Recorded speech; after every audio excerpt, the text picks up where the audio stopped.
Welcome. Today we will be discussing when an entity should derecognize a financial liability and how it impacts the financial statements.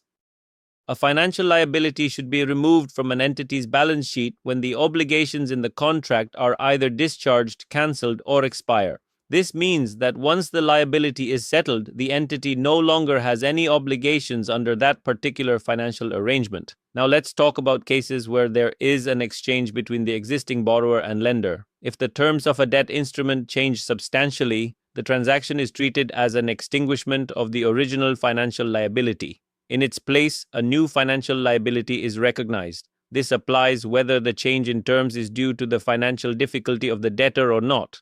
In addition, if the terms of an existing financial liability are substantially modified, the entity must account for it as if the original liability has been extinguished.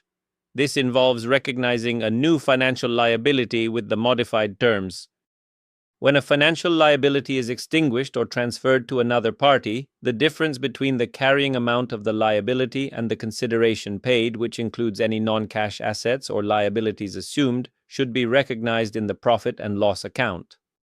If only part of a financial liability is repurchased, the entity must allocate the previous carrying amount between the part that continues to be recognized and the part that is derecognized.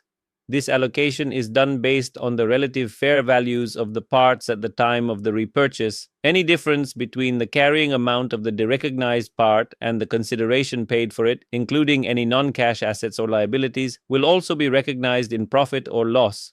Thank you for watching.